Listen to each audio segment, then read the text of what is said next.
How are you? चलिए आज start करते हैं एक नए चैप्टर को. This chapter is a very important chapter, specially for prelims examination and as well as men's examination. And that topic is environmental ecology and biodiversity. ठीक है? In very first topic, the topic is environment. The topic is environment.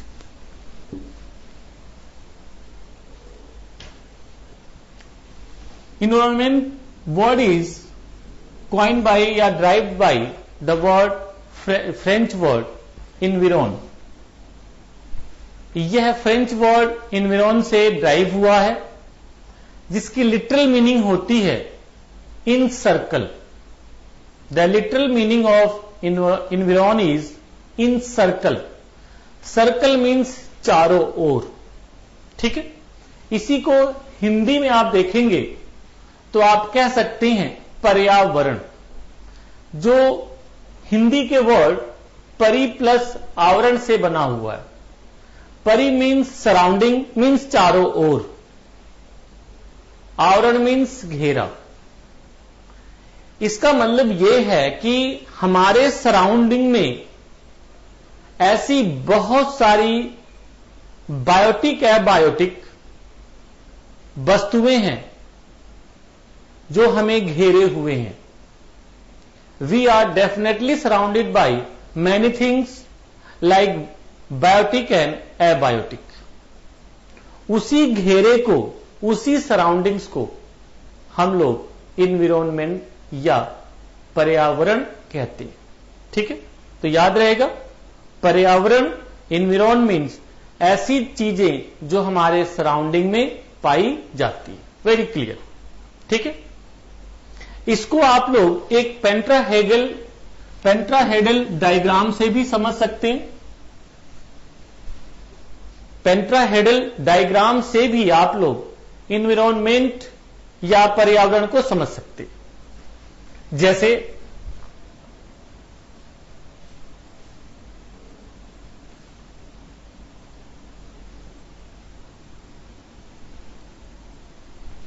जैसा कि आप लोग जानते हैं, हमारे चारों ओर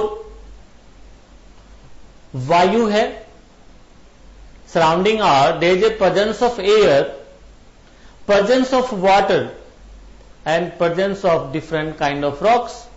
that things simply known as hydrosphere जल मंडल, लिथोस्फीयर स्थल मंडल एंड एटमोस्फीयर वायुमंडल एंड बायोस्फीयर जीव मंडल या जैव मंडल.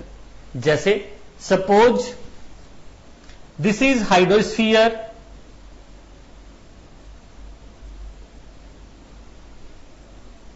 जल मंडल,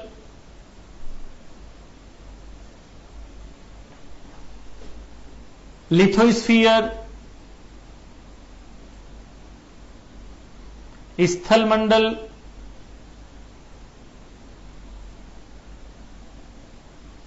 जैसा कि आप लोग जानते ही हैं, everybody know it that over our earth surface near about 71% area is covered by hydrosphere. This 71% area is covered by hydrosphere. ये जल से घिरा हुआ है. हमारी पृथ्वी पर नियर अबाउट 71% वाटर है, जल है, और इसी में near about 29% area is covered by lithosphere यानी रॉक्स है, जिस पर हम लोग रहते हैं. क्लियर?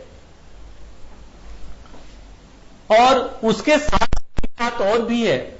हमारी पृथ्वी के चारों ओर surrounding our earth there is a thick layer of gases, dust particles and water vapors. there is a thick layer of gases, dust particles and water vapors.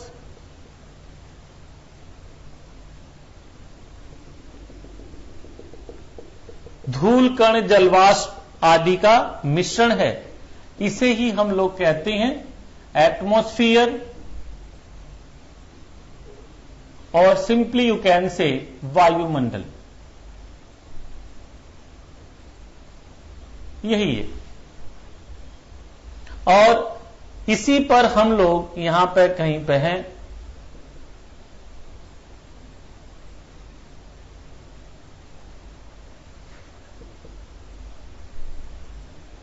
यहां पे कहीं ना कहीं ह्यूमन या और जीव जंतु इसी पर रहते हैं।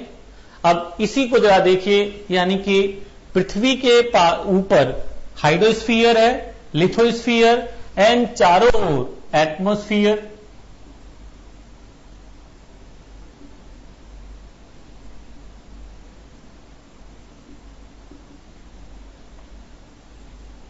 और इसी में कहीं ना कहीं वायुमंडल में और हाइड्रोस्फीयर में, लिथोस्फीयर में, इन तीनों जगहों पर कहीं ना कहीं जीवमंडल है जहां पर जंतु जीव पाए जाते हैं। वो वनस्पति भी हो सकती हैं, वेजिटेशन इट में भी एनिमल्स, ये दोनों हो सकते हैं। इंटरेस्टिंग बात यह है कि इन सब में एक सर्टन रिलेशन,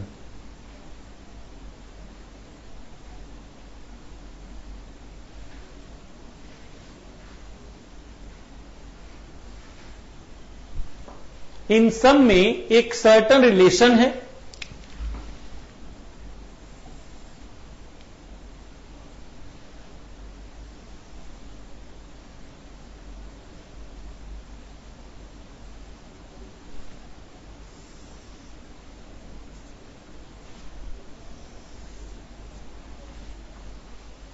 एक खास बात है,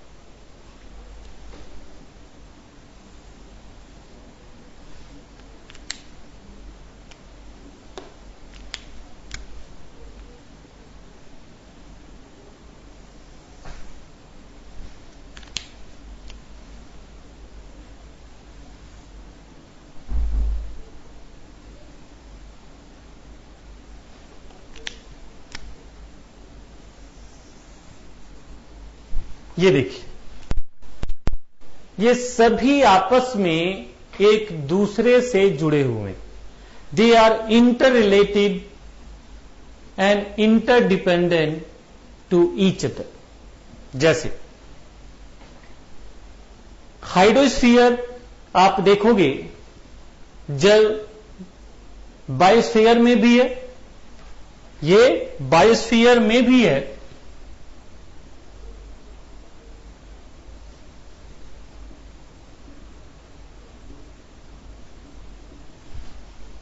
बायोस्फीयर में भी है। इसकी खास बात, hydrosphere is also presence in atmosphere, hydrosphere also presence in lithosphere. Same, lithosphere also presence in atmosphere, lithosphere also presence in biosphere, जीवमंडल में भी है, and also presence in hydrosphere. Same, ये सभी एक दूसरे में ये चीजें फैली हुई हैं, एक दूसरे से जुड़ी हुई हैं, और इन्हीं के बीच में कहीं पर ह्यूमन है, एनिमल है। ठीक है, इसी का आवरण, इसी का इन सर्कल देखा जाता है। ठीक है, और उसी को हम लोग पर्यावरण कहते हैं। ठीक है, यहां पे ये खास बात आप देखेंगे कि ह्यूमन का इन सभी से एक दूसरे से जुड़ाव है, और उसी से, यानी कि एक बात आप लोग कह सकते हैं, हमारे इन्वायरमेंट के कई सारे कंपोनेंट्स हैं। ये जो हमारा इन्वायरमेंट है, जब इसके कंपोनेंट्स की बात करेंगे तो इसके कई तरह के कंपोनेंट्स मिलेंगे।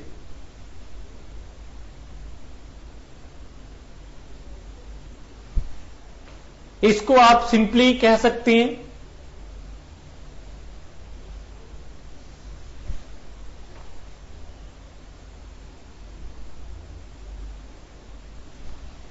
फर्स्ट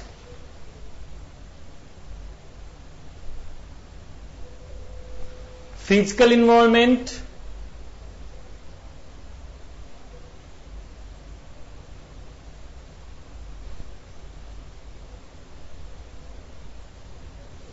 भौतिक पर्यावरण सेकंड,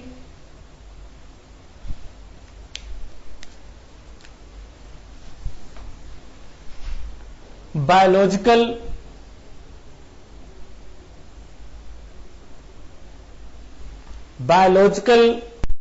और बायोटिक,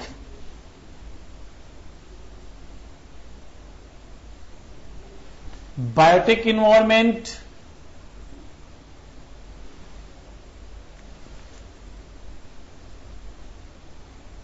जैविक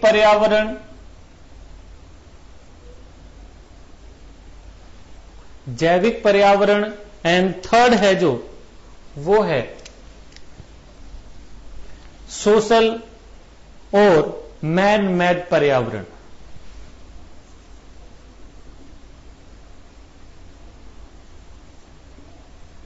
सोशल और मैन मेड एनवायरनमेंट, या कह सकती हैं सामाजिक पर्यावरण। ठीक है, तो तीन तरह के हमारे पर्यावरण के कंपोनेंट्स देखे जा रहे हैं। ठीक है, फिजिकल जब पर्यावरण की बात होती है तो इसी में मेनली दो तीन चीजें मिलती हैं। फिजिकल पर्यावरण में ही आपको दो तीन चीजें मिलेंगी, जैसे हाइड्रोस्फीयर,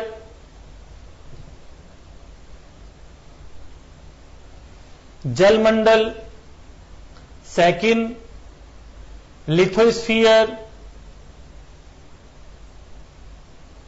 स्थल मंडल,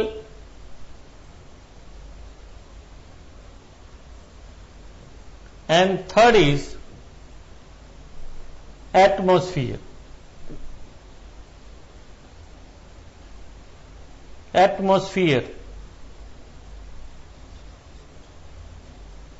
वायुमंडल। ये तीन मिलेंगे जो आप सामने देख रहे हैं। ठीक है, ये सभी एक दूसरे से जुड़े हुए। जब जैविक की बात करेंगे तो जैविक में दो तरह के होते हैं, एक फ्लोरा एक फौना।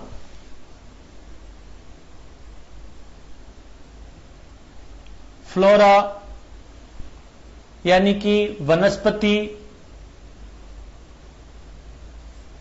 और फौना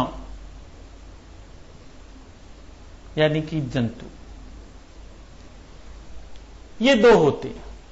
ठीक है, ये हमारा बायोलॉजिकल या बायोटिक इन्वायरमेंट कहा जा सकता है। क्लियर? इसके साथ साथ तीसरा जो आप देखेंगे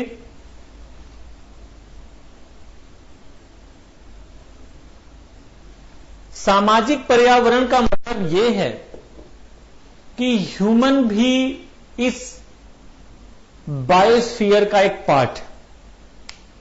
ह्यूमन जो है बायोस्फीयर का पार्ट है, वह भी एक जीव है। पर एक बड़ी खास बात रही कि उसने बहुत सारी चीजों को बनाया है। It's a very interesting thing. Human पहले इस जीव मंडल का पार्ट हुआ करता था, परंतु आप लोगों ने टीवी पर एक एड देखी हो जिसमें दिखाया गया है कि आज से 10,000 साल पहले, near about 10,000 BC, human and ass means आदमी और गधा both were living in forest area, जंगल में रहते थे, बट सडन ऊपर से मिंटो फेस गिरी। ह्यूमन यानी कि जो दद्दू हैं और गधा मीन्स गद्दू, गद्दू ने मिंटो फ्रेश को नहीं खाया, खिसका दिया, बट ह्यूमन ने मिंटो फ्रेश को खा लिया भाई। और जो ह्यूमन ने मिंटो फ्रेश को खाया तुरंत उसके दिमाग की बत्ती जल गई, और दिमाग की बत्ती जलते ही उसने आग का आविष्कार किया, पहिया बनाया और बहुत सारी चीजों को शुरू किया। और एक दिन कंडीशन ये आ गई कि उसने गधे को बैलगाड़ी बना के उसी में लगा दिया। तो इस मिंटो फ्रेश की एड से आप सिंपल इसे एड समझते होंगे, बट थोड़ा कभी विश्लेषण करिए, it's a very interesting thing if you are going to analyse it. तो इसमें एक खास बात नजर आएगी, it's showing gradual growth of human. आदमी का धीरे धीरे विकास हो रहा है, उसके इंटेलेक्चुअलिटी डेवलप हो रही है, उसकी एक्टिविटीज बढ़ रही हैं।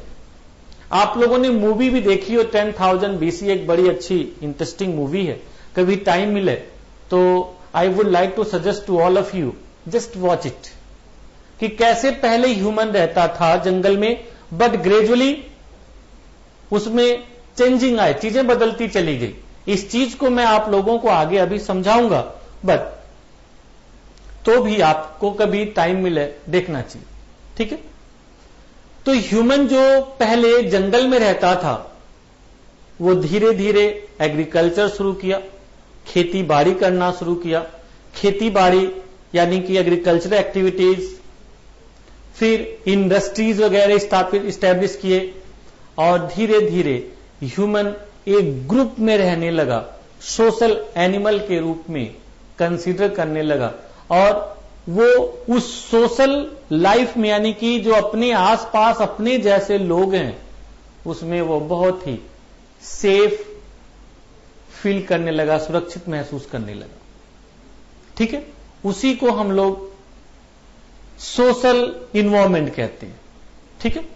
जो अपने सराउंडिंग में जो चीजें हैं उसे हम लोग सोशल इन्वायरमेंट कहते हैं। इसीलिए एक बड़ी इंटरेस्टिंग बात कही जाती है कि human is A also social animal, human is A social animal. इसको आप लोग ध्यान रखिएगा। तो इसी में कई सारी चीजें बदलती गई सामाजिक पर्यावरण में, जैसे इकोनॉमी,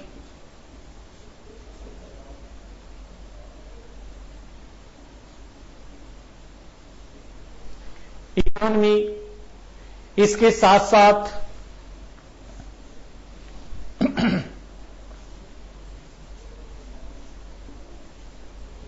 सोशल इन्वायरमेंट में जैसे आप लोग देखेंगे हमारे इन्वायरमेंट में सभी लोग, हम लोग एक दूसरे से बंधे हुए, we are dependent to each other in many ways, like we believe yes this is father, this is mother, this is uncle, ये हमारी चाची हैं, ये हमारी मम्मी है, she is my sister, he is brother, ये मेरा भाई है। और एक हम लोग अपने सराउंडिंग में सोशल एस्पेक्ट बांधे हुए, वह भी एक इंपॉर्टेंट इन्वायरमेंट का पार्ट, ठीक है। उसे हम लोग कहते हैं सोशल इन्वायरमेंट, यानी किसी आदमी ने बनाया। इसके साथ साथ फिजिकल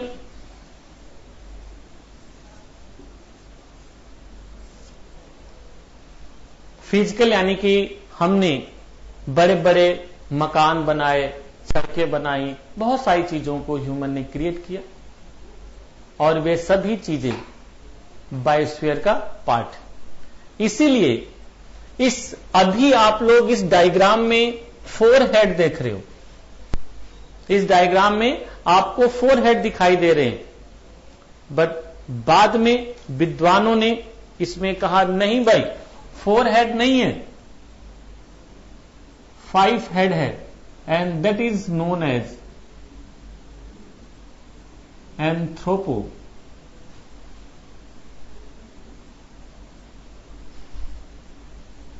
एंथ्रोपोस्फीयर यानी कि मानव मंडल।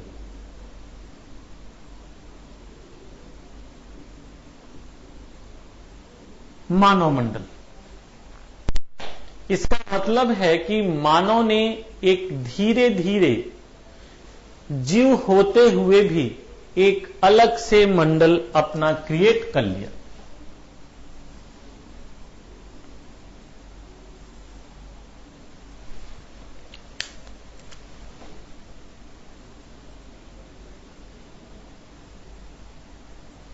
It create a different kind of phenomena.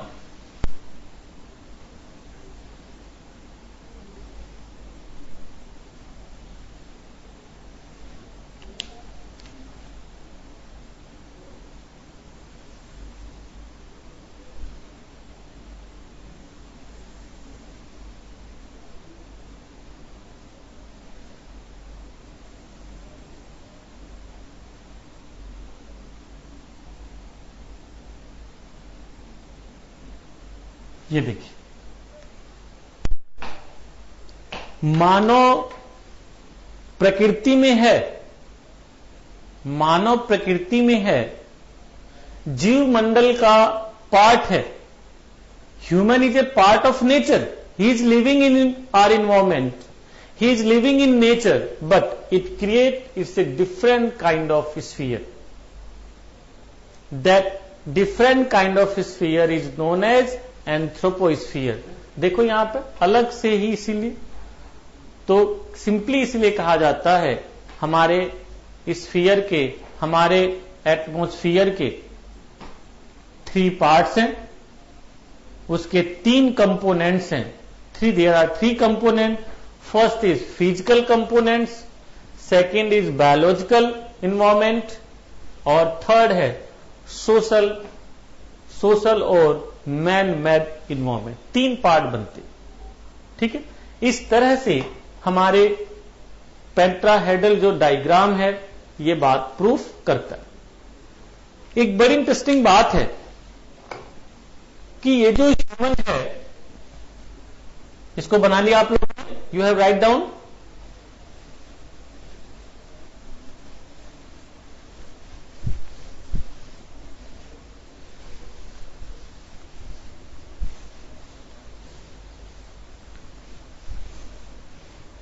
ये जो ह्यूमन है नेचर में जो रह रहा है, इसके रिलेशन समय के साथ बदलते रहे हैं। ह्यूमन का रिलेशन समय के साथ नेचर में बदलते रहे हैं। जैसे जरा सोचिए, आज से 10,000 साल पहले का human just who was living near about 10,000 year ago, and जरा सोचिए जो 5,000 पहले रह रहा है। You think about 2,000 year ago, you think about 5,000 year ago, you think about 100 year ago, and you think about now. अब सोचिए, ह्यूमन में ग्रेजुअली चेंज हुआ है।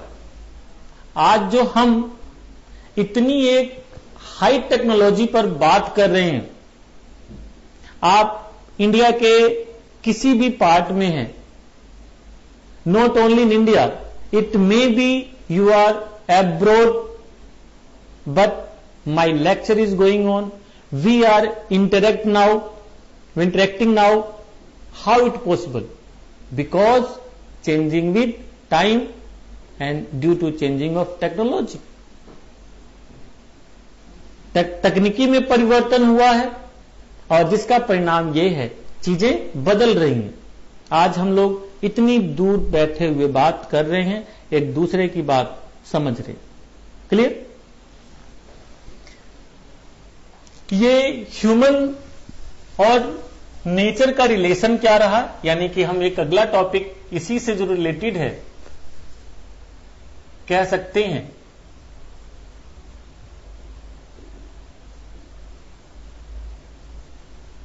Environment human relation. एक चार्ट के थ्रू हम लोग समझ सकते हैं।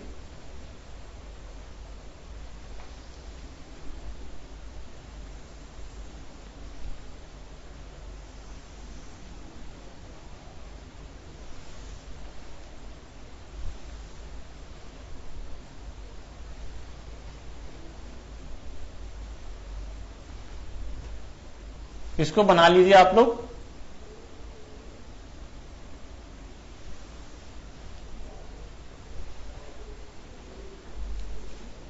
ह्यूमन जो आज से 10,000 ईयर पहले जंगल में रह रहा है, जैसे मैंने अभी कहा था, कहानी सुनाया था कि जब ह्यूमन जंगल में रह रहा और मिंटो फ्रेश नहीं खाया, यानी कि उसके दिमाग की बत्ती नहीं जली,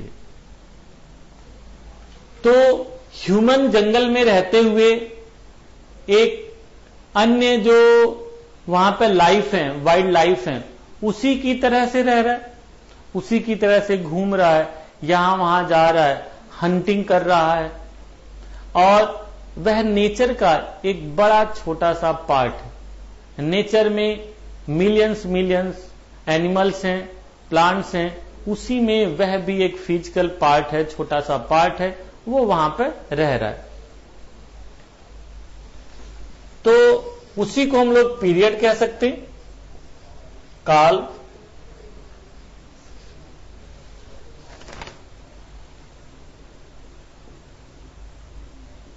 ह्यूमन पैटर्न,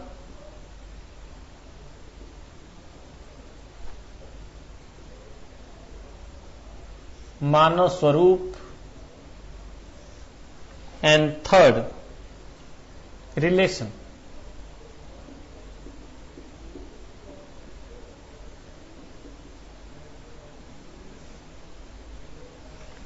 ये देखिए,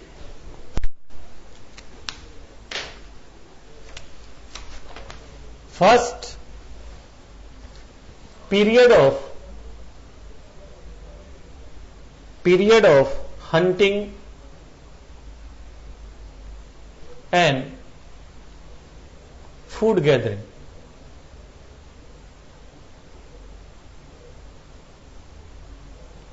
Hunting and food gathering, इसका मतलब कह सकते हैं आखेट एवं खाद्य संग्राहक।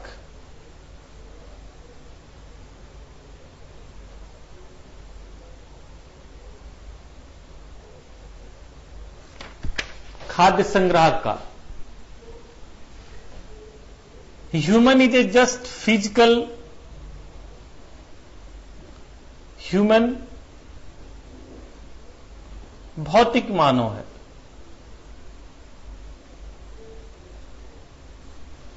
भौतिक मानव, और नेचर से उसका रिलेशन क्या है? जस्ट फैक्टर है,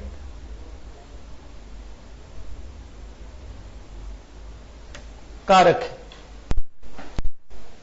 इसका मतलब नेचर में ह्यूमन कुछ बहुत ज्यादा नहीं है, वो शिकार कर रहा है, शिकार करके अपना पेट भर रहा है, जैसे और भी एनिमल्स हैं, लाइक शेर कह सकते हैं, टाइगर्स, लोयंस, जैकाल, व्हाटएवर, बहुत सारे जो हैं वे हंटिंग कर रहे हैं, और ऐसी एनिमल भी हंटिंग कर रहा है।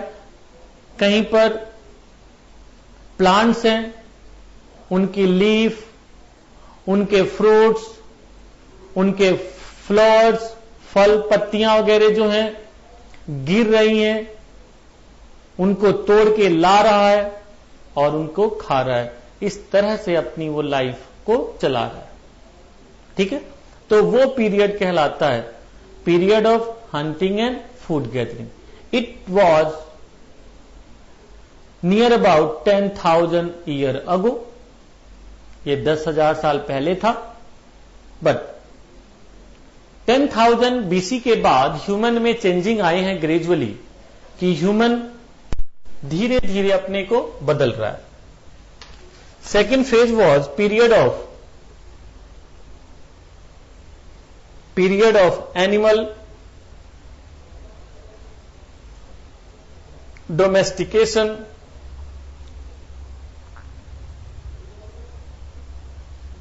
एंड पास्चरलिज्म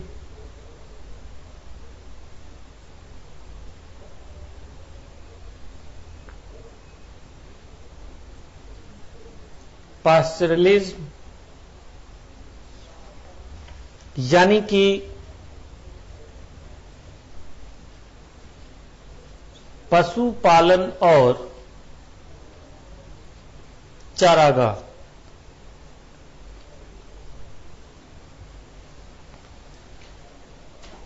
मैंने अभी बताया था कि 10,000 ईयर पहले ह्यूमन दद्दू और गद्दू के साथ रह रहा, पर मिंटो फ्रेश खाया, दिमाग की बत्ती जली, तुरंत गधे को उन्हें डोमेस्टिकेट कर लिया। गधे को डोमेस्टिकेट करते ही उसके पास दो शक्ति आ गई भाई। ह्यूमन के पास ब्रेन पावर तो है ही, गधे की शक्ति यानी फिजिकल पावर भी आ गई। तो ह्यूमन ने बहुत सारी एक्टिविटी शुरू कर दी, तो नेचर में तुरंत नई नई चीजें आएंगी। जैसे अब मानव सामाजिक या सोशल ह्यूमन बन गया।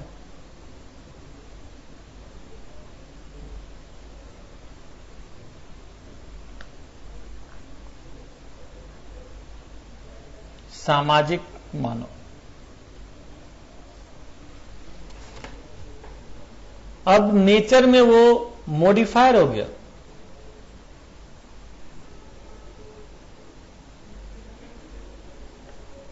परिवर्तन करता कैसे भाई?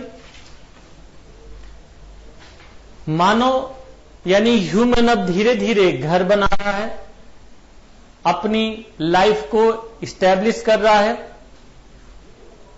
लाइफ को इस्टेब्लिश कर रहा है, घर बना रहा है, और उसके साथ साथ अब एनिमल हर्ड्स को लिए हुए यहां वहां घूम रहा है।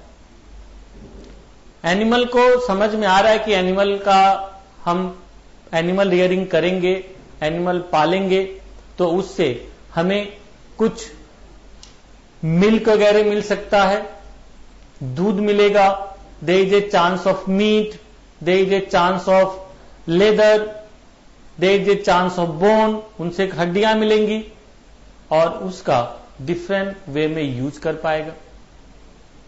तो इसके लिए मानव ने चीजें शुरू की कि वह कहीं पर घर बनाया और घर बना के वो रहने लगा, यानी कि अब एनिमल ग्रुप में रहने लगा। यह इन्वायरमेंट में एक चेंजिंग थी, माइनर चेंजिंग थी, कोई बहुत बड़ी बात नहीं थी, ठीक है। पर मानव इससे भी आगे बढ़ने लगा भाई।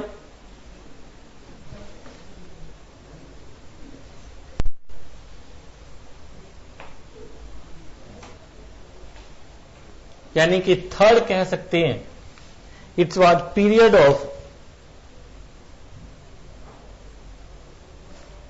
ऑफ प्लांट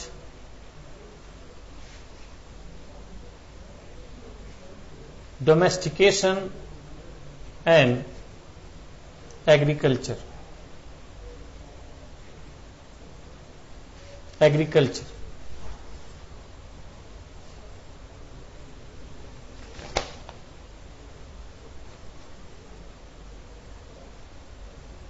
पौध पालन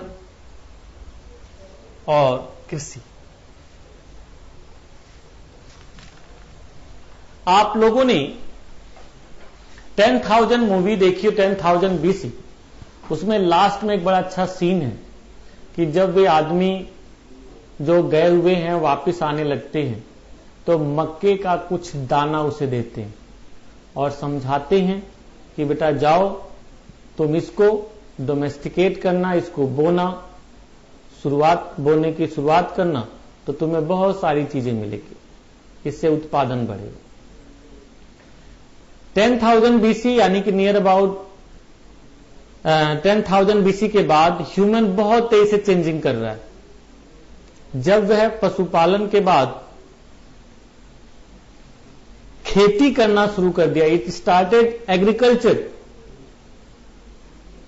तो उसने और भी चेंजिंग लाने शुरू कर दिए। जैसे अब वह जो खेती कर रहा है अपनी लाभ हानि के लिए करने लगे, यानी कि कुछ लोग बेनिफिट्स के लिए भी खेती करने लगे कि भाई हम सरप्लस उगाएंगे और आपको उसकी एवज में दे देंगे, कुछ चीजें लेंगे और उसकी एवज में दे देंगे।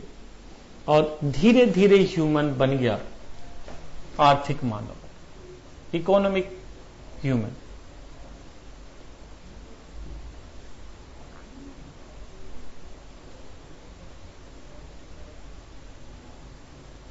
आर्थिक मानव, ठीक है।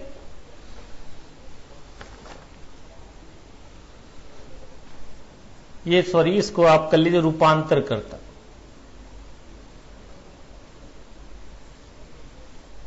चेंज, परिवर्तन करता।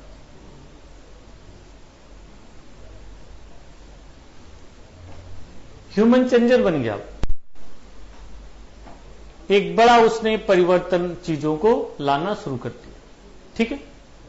इसके बाद फोर्थ फेज या प्रेजेंट फेज को आप देख सकते हैं, जब ह्यूमन में बहुत तेजी से चेंजिंग आए। Fourth phase, period of science and technology,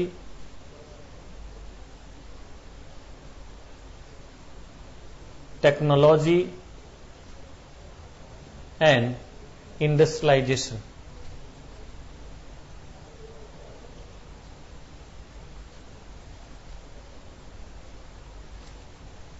industrialisation यानी कि विज्ञान, तकनीकी और औद्योगिकरण का काल।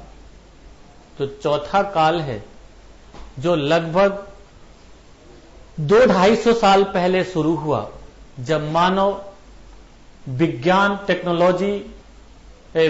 साइंस एंड टेक्नोलॉजी का यूज शुरू किया और बड़े तेजी से चेंजिंग लाने शुरू कर दी और तुरंत रिलेशन बदल गया। अब मानव का जो पैटर्न है, now human is technical human.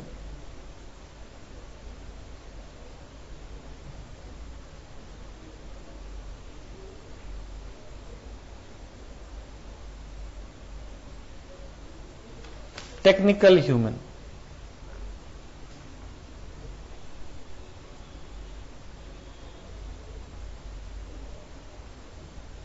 तकनीकी मानव। और जो रिलेशन में बदलाव हुआ, नाउ ह्यूमन बिकम डिस्ट्रॉयर्स,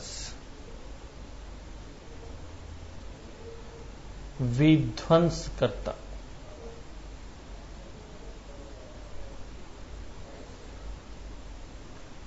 विध्वंस करता। मानव ने इतना अधिक ज्ञान विज्ञान का विकास किया कि आज ह्यूमन अपने ही इन्वायरमेंट को, अपने ही पर्यावरण को gradually destroying. Just you think about nowadays thousands of atomic bombs, hundreds of hydrogen bombs and millions traditional bombs are there. इतना आज मानव ने अपने ही विनाश के लिए हथियार बना लिए हैं due to use of science and technology, कि वो चाहे कुछ ही मिनटों में पूरी की पूरी अर्थ को खत्म कर सकता है कि नहीं। आज ह्यूमनों ने इतना अधिक टेक्नोलॉजिकल डेवलपमेंट किया, इतना अधिक फॉसिल्स फ्यूल का यूज किया कि आप लोग देख रहे हैं कि ग्लोबल वार्मिंग की प्रॉब्लम हो रही है। ग्लोबल वार्मिंग होगी तो सी लेवल बढ़ेंगे, सी लेवल चेंज होगा। रिजल्ट ये होगा कि कोस्टल रीजन्स में मिलियंस लोग या तो डूब जाएंगे या वहां से माइग्रेट करेंगे। तो हम लोग कह सकते कि नहीं कि changing with time human relation with nature gradually changing. और आज हम इस कंडीशन में आ गए हैं कि आज हमें इकोलॉजी इन्वायरमेंट पर बात करनी पड़ रही है, डिस्कस करना पड़ रहा है, लोगों में अवेयरनेस लानी पड़ रही है कि भाई जिस तरह से हम लोग अपने इन्वायरमेंट को डिग्रेड कर रहे हैं, पोल्यूटेड कर रहे हैं, ये ह्यूमन के लिए बहुत बड़ा खतरा है। And not only human, for all life. ठीक है, एक बड़ी चिंता वाली बात है। तो इस तरह से आप लोग कह सकते हैं कि इन्वायरमेंट के साथ ह्यूमन का रिलेशन है। उसने एक अपना अलग से स्फीयर बनाया और टाइम टू टाइम उसके स्फीयर में चेंजिंग हो रहे। आज बहुत ज्यादा चेंजिंग हो गया है। इसकी वजह से pollution, environmental degradation, global warming, depleting of ozone gas, depleting of number of other things, water quality gradually depleting of underground waters, बहुत सारी प्रॉब्लम शुरू हो गई हैं। और जब ये प्रॉब्लम शुरू होंगी तो ह्यूमन के एग्जिस्टेंस पर भी क्वेश्चन आएंगे। और ह्यूमन के जब एग्जिस्टेंस पर क्वेश्चंस आएंगे तो definitely it will be problematic. तो उसका सॉल्यूशन, ये प्रॉब्लम हमने क्रिएट किया है तो सॉल्यूशन हमारे पास ही है। तो इसीलिए अब आपको, हम सबको अवेयर करने के लिए यूपीएससी ने इन्वायरमेंट से क्वेश्चन पूछना शुरू किया है। पिछले 3-4 ईयर से, स्पेशली 2011 के बाद आप देखोगे यहां से बहुत अधिक क्वेश्चंस आ रहे हैं। और 2013 के नए सिलेबस में, in new syllabus of 2013, specially UPSC prescribe ये स्पेशल काइंड ऑफ सिलेबस। ठीक है, तो इसी वजह से आप लोग इस कॉन्सेप्ट्स को, ग्रेजुअल डेवलपमेंट को ध्यान रखिएगा। सम टाइम इससे भी प्रीलिम्स में क्वेश्चंस पूछे जाते हैं। इन state examinations and UPSC examination both इस टाइप के क्वेश्चंस आते रहते हैं। In the period of hunting and gathering human relation था। ठीक है, तो मान लिया भाई चेंजर का होगा, फैक्टर का होगा या फिर डिस्ट्रॉयर का होगा, जो भी रिलेशन होंगे आप उसको बता सकते हैं। तो आप कह सकते हैं कि उस समय केवल ह्यूमन फैक्टर था। ठीक है, तो इस तरह से आप लोग इस पर काम करिए। ठीक, कल मैं जो ह्यूमन और नेचर का रिलेशन है, उस रिलेशन को लेकर बहुत सारे फिलॉसफी हैं, कुछ फिलॉसफिकल बात मैं करूंगा। और उस फिलॉसफी के बाद फिर मैं इन्वायरमेंट में जो बहुत सारी प्रॉब्लम्स आ रही हैं उन पर चर्चा करेंगे। ठीक है, और वे बहुत इंपॉर्टेंट है। तो कल हम लोग मिलते हैं। Okay, bye.